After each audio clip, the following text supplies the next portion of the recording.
organizuar në atë pjesë. Tani nuk ka krim të organizuar, nuk ka struktura paralele. Paramenon, ne kemi pasën struktura paralele në Skënderaj. O dhe pas nesër kthehet lista serbe në pushtet, në veri. Po kthehet me flamurin, me stemën e Republikës Kosovës, me flamurin e Republikës Kosovës dhe me fotografinë e presidentës Kosovës në Asamble Komunale. Dhe kjo është tregues që lista serbe ka ndryshuar apo çfarë? Kjo është tregues që kur shteti i Kosovës e trajton veten seriozisht dhe njerëz cilët udhëheqin shtetin e Kosovës, nuk bëjnë kompromise, nuk bëjnë pazare, nuk synojnë me fitu për interesa personale e me mshel njënin sy me lejume të keqpërdorur një pjesë të territorit tonë, sepse aty nuk është keqpërdorur vetëm prej serbëve. Ka dhe shqiptarë cilë kanë përfitu nga jo.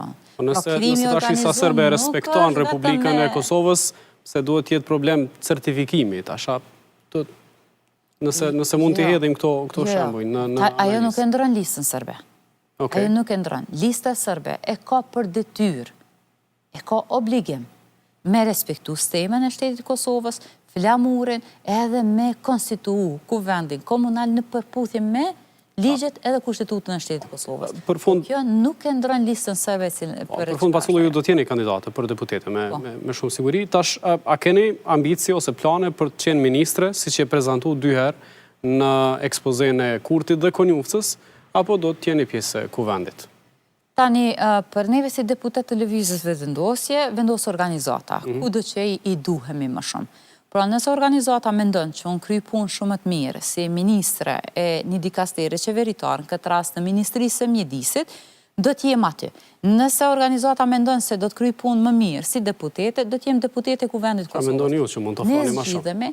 Ne zgjidhemi që t'i kontribuojmë organizatës. Po tani unë kam bën një përvojë si deputete në kuvendin e Kosovës, ku ka qenë përvojë e jashtëzakonshme, sidomos në 4 vitet e fundit, ku kam udhëheq komisionin për mjedis dhe bujqësi, ku kemi trajtu një numër të madh ligjeve. Pra në komision për herë të parë janë trajtu mbi 58 projekt ligje.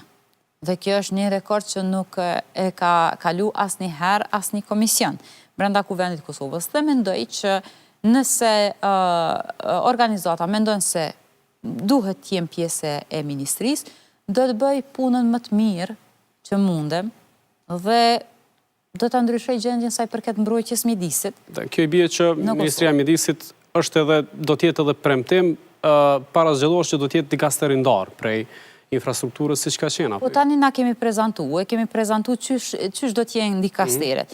Ajo është oferta me cilën shkoni edhe më 28 dhjetor? Mundet me pasë ndryshimet të vogla. Mirë po, qëndrimit janë që Ministria e Mjedisit të jetë ndarë për Ministrisë e Infrastrukturës. Ka qenë gabim ajo që keni ba me i lidh dikasteret me zvete, ku ka shumë punë? Ideja ka qenë që të zvoglojmë numrin e ministrive në mënyrë që t'ullim shpenzimet. Mirë po kemi pas që, kur kemi fillu me punu brenda institucioneve, kemi pas që administrata e ministrive nuk është e përgatitur për punë intenzive dhe për punë cilat janë voluminoze.